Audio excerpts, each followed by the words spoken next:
নমস্কাৰ বন্ধুসকল, মোৰ অন্য এটা ভিডিঅ'লৈ আপোনালোকক স্বাগতম জনাইছোঁ। বন্ধুসকল, আজি আমি আলোচনা কৰিম অসম পুলিচৰ ওপৰত। যেহেতু অসম পুলিচৰ ফালৰ পৰা বহুতকেইটাই ভাল খবৰ ওলাই আহিছে। আপোনালোকে গমেই পাইছে ইতিমধ্যে 15,000 নতুন ভেকেঞ্চি কেতিয়া আহিব একজেক্ট মই জনাম। লগতে কি কি বিভাগত পদ আহিব সেইখিনিও জনাম।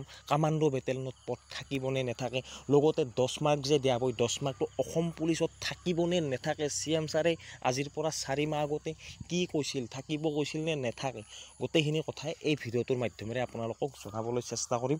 যদি মোৰ চেনেলটোত প্ৰথমবাৰ কাৰণে ভিজিট কৰিছে তেতিয়াহ'লে মোৰ চেনেলটো ছাবস্ক্ৰাইব কৰক আৰু কাষত থকা বেল আইকনটো প্ৰেছ কৰক, যাতে মই দিয়া ভিডিঅ'সমূহ আপোনালোকে পোনপটীয়াকৈ পাই থাকিবলৈ সক্ষম হয়। চাওক বন্ধুসকল, আপোনালোকে ইতিমধ্যে ভালদৰে গম পাইছে যে CM ছাৰে আজিৰ পৰা প্ৰায় 3 দিন 4 দিন আগৰ পৰা এইটো কথা উল্লেখ কৰি আহিছে যে জুলাই মাহতে 15,000 অসম পুলিচত নতুনকৈ পদ আহিব বুলি কৈছে। আৰু জুলাই মাহত আপোনালোকৰ আহিবলগীয়া ফিজিকেলো হ'বলৈ গৈ আছে জুলাই মাহতে, আৰু নতুনকৈও পদ আহিব 15,000 অসম পুলিচত। এতিয়া মই আপোনালোকক জনাওঁ যে এই 15,000 পদত কি কি বিভাগত পদ থাকিব। 15,000 পদত কি কি বিভাগত পদ থাকিব, যদি আপোনালোকে 8 পাছ কৰিছে তেতিয়াহ'লেও আপোনালোকে এপ্লাই কৰিব পাৰিব। কেনেকৈ এপ্লাই কৰিব পাৰিব? কুকমেন আহিব, বাৰ্বাৰ আহিব, ধবি আহিব, বহুত বিভাগতে পদ আহিব। লগতে কামাণ্ডো বেটেলিয়নত পদ হোৱাটো একেবাৰে নিশ্চিত হৈ পৰিছে, যিহেতু কামাণ্ডো বেটেলিয়নৰ 10টা কামাণ্ডো বেটেলিয়ন অহা কথা আছিল, 5টা আহিল আৰু 5টা আহিব, এইটো একেবাৰে নিশ্চিত হৈ পৰিছে অহাটো। লগতে ফৰেষ্ট ডিপাৰ্টমেণ্টৰ ফৰেষ্ট গাৰ্ড, AFPF বেটেলিয়ন বহুত বিভাগত পদ আহিব। লগতে এক্সাইজ ডিপাৰ্টমেণ্টতো আহিব পাৰে অসম পুলিচৰ AB, UB, SI, commando SI, forest department, forest grade 1, grade 4। আপোনালোকে গমেই পাইছে এনেকুৱা ধৰণৰ পদ হোৱাৰ সম্ভাৱনা 100% আছে। আৰু 15,000 পদ বহুত বেছি পৰিমাণে পদ আহিবলৈ গৈ আছে, তাৰ কাৰণে আপোনালোকে ভালদৰে প্ৰিপাৰেশ্যন চলাব লাগিব। এতিয়া কামাণ্ডো বেটেলিয়নৰ এজটো এইবাৰ অকণমান সলনি কৰিব নেকি? চাওক বন্ধুসকল, বহুতে সুধি আছে যে দাদা এজটো সলনি কৰিব নেকি।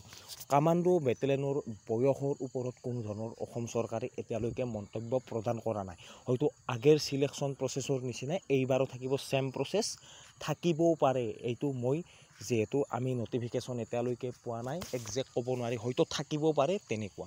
এতিয়া আহিছোঁ 10 নম্বৰৰ কথাটো। চাওক বন্ধুসকল, আজিৰ পৰা প্ৰায় 4-5 মাহ আগতে CM ছাৰে এটা কথা উল্লেখ কৰিছিল যে কোনসকলক 10 মাৰ্ক দিয়া হ'ব। মই তেতিয়া ভিডিঅ' এটা বনাইছিলোঁ আপোনালোকৰ বাবে।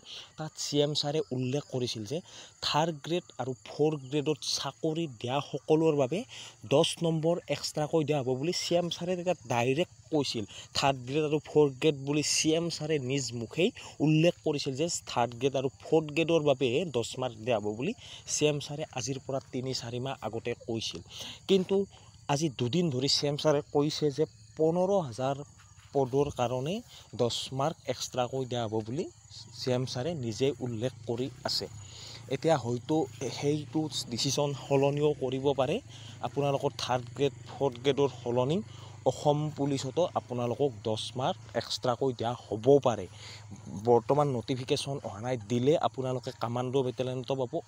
যিমান পদ আহে অসম পুলিচত 15,000 পদ, যদি আপোনালোকৰ ঘৰত চৰকাৰী চাকৰিয়াল নাথাকে তেতিয়া আপোনালোকে 10 মাৰ্ক পাব।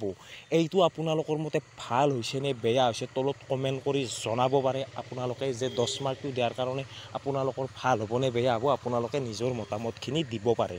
আৰু মই ক'লোৱে আজি ভিডিঅ'টোত এইখিনিয়ে আছিল। আজিলৈ আহিছোঁ। জয় হিন্দ, জয় ভাৰত।